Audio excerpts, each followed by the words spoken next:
2 Raja-Raja pasal 19 ayat 1-37.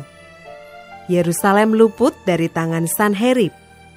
Segera sesudah Raja Hizkia mendengar itu, dikoyakkannyalah pakaiannya dan diselubunginyalah badannya dengan kain kabung. Lalu masuklah ia ke rumah Tuhan. Disuruhnyalah juga Eliakim kepala istana, Sebna panitera negara, dan yang tua-tua di antara para imam dengan berselubungkan kain kabung kepada Nabi Yesaya bin Amos. Berkatalah mereka kepadanya, "Beginilah kata Hizkia, hari ini hari kesesakan, hari hukuman dan penistaan, sebab sudah datang waktunya untuk melahirkan anak, tetapi tidak ada kekuatan untuk melahirkannya. Mungkin Tuhan Allahmu sudah mendengar segala perkataan juru minuman agung yang telah diutus oleh Raja Asyur tuannya untuk mencela Allah yang hidup, sehingga Tuhan Allahmu mau memberi hukuman karena perkataan-perkataan yang telah didengarnya. Maka baiklah engkau menaikkan doa untuk sisa yang masih tinggal ini." Ketika pegawai-pegawai Raja Hizkia sampai kepada Yesaya, berkatalah Yesaya kepada mereka, "Beginilah kamu katakan kepada tuanmu, beginilah firman Tuhan. Janganlah engkau takut terhadap perkataan yang kau dengar, yang telah diucapkan oleh budak-budak Raja Asyur untuk menghujat aku. Sesungguhnya aku akan menyuruh suatu roh masuk di dalamnya, sehingga ia mendengar suatu kabar dan pulang ke negerinya. Aku akan membuat dia mati rebah oleh pedang di negerinya sendiri." Ketika juru minuman agung pulang, didapatinyalah Raja Asyur berperang melawan Libna, sebab sudah didengarnya bahwa raja telah berangkat dari Lakis. Dalam pada itu, raja mendengar tentang Tirhaka, Raja Etiopia, berita yang demikian. "Sesungguhnya ia telah keluar berperang melawan engkau." Maka disuruhnyalah kembali utusan-utusan kepada Hizkia dengan pesan, "Beginilah harus kamu katakan kepada Hizkia Raja Yehuda, janganlah Allahmu yang kau percaya itu memperdayakan engkau dengan menjanjikan Yerusalem tidak akan diserahkan ke tangan Raja Asyur. Sesungguhnya engkau ini telah mendengar tentang yang dilakukan Raja-Raja Asyur kepada segala negeri, yakni bahwa mereka telah menumpasnya. Masakan engkau ini akan dilepaskan? Sudahkah para Allah dari bangsa-bangsa yang telah dimusnahkan oleh nenek moyangku dapat melepaskan mereka, yakni Gosan, Haran, Resef, dan Bani Eden yang di Telasar? Di manakah raja negeri Hamat dan Arpad, raja kota Sefarwaim, raja negeri Hena dan Iwa?" Hizkia menerima surat itu dari tangan para utusan lalu membacanya.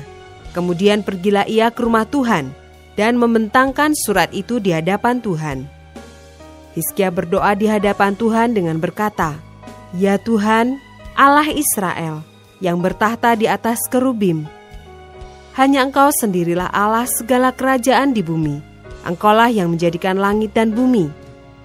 Sendengkanlah telingamu ya Tuhan, dan dengarlah, bukalah matamu ya Tuhan, dan lihatlah, dengarlah perkataan Sanherib yang telah dikirimnya untuk mengaibkan Allah yang hidup. Ya Tuhan, memang raja-raja Asyur telah memusnahkan bangsa-bangsa dan negeri-negeri mereka, dan menaruh para Allah mereka ke dalam api, sebab mereka bukanlah Allah, hanya buatan tangan manusia, kayu dan batu, sebab itu dapat dibinasakan orang. Maka sekarang ya Tuhan Allah kami, selamatkanlah kiranya kami dari tangannya, supaya segala kerajaan di bumi mengetahui bahwa hanya Engkau sendirilah Allah, ya Tuhan." Lalu Yesaya bin Amos menyuruh orang kepada Hizkia mengatakan, "Beginilah firman Tuhan Allah Israel, apa yang telah kau doakan kepadaku mengenai Sanherib Raja Asyur telah kudengar. Inilah firman yang telah diucapkan Tuhan mengenai dia. Anak Dara, yaitu putri Sion, telah menghina engkau, telah mengolok-olokkan engkau, dan putri Yerusalem telah geleng-geleng kepala di belakangmu. Siapakah yang engkau cela dan engkau hujat? Terhadap siapakah engkau menyaringkan suaramu dan memandang dengan sombong? Terhadap yang Maha Kudus Allah Israel. Dengan perantaraan utusan-utusanmu, engkau telah mencela Tuhan, dan engkau telah berkata, dengan banyaknya keretaku, aku naik ke tempat-tempat tinggi di pegunungan, ke tempat yang paling jauh di gunung Libanon. Aku telah menebang pohon-pohon arasnya yang tinggi besar, pohon-pohon sanobarnya yang terpilih. Aku telah masuk ke tempat permalaman yang paling ujung, ke hutan pohon-pohonannya yang lebat. Aku ini telah menggali air dan telah minum air asing, dan aku telah mengeringkan dengan telapak kakiku segala sungai di Mesir. Bukankah telah kau dengar bahwa aku telah menentukannya dari jauh hari dan telah merancangnya pada zaman purbakala?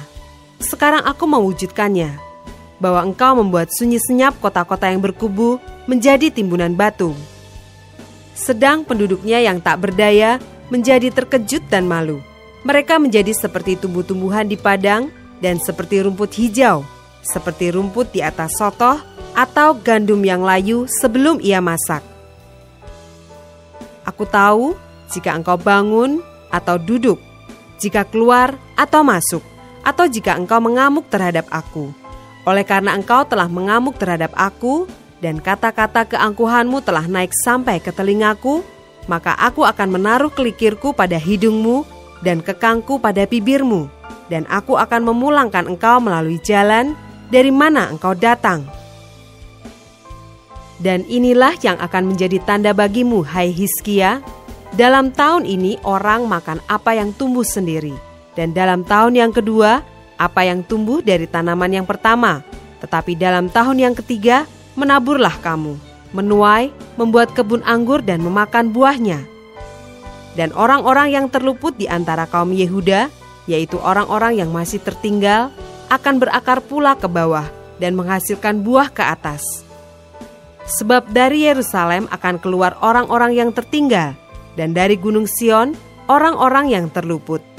Giat cemburu Tuhan semesta alam akan melakukan hal ini.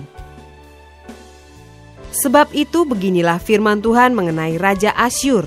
Ia tidak akan masuk ke kota ini dan tidak akan menembakkan panah ke sana.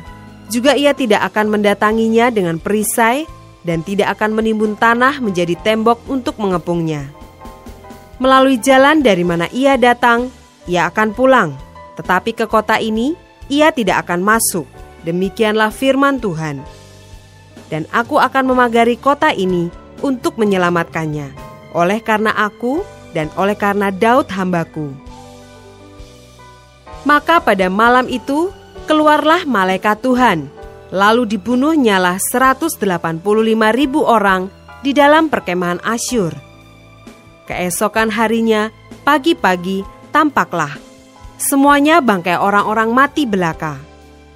Sebab itu berangkatlah Sanherib Raja Asyur dan pulang, lalu tinggallah ia di Niniwe. Pada suatu kali, ketika ia sujud menyembah di dalam kuil Nisrok, Allahnya, maka Adramelek dan Sareser anak-anaknya membunuh dia dengan pedang, dan mereka meloloskan diri ke tanah Ararat. Kemudian Esarhadon anaknya menjadi raja menggantikan dia.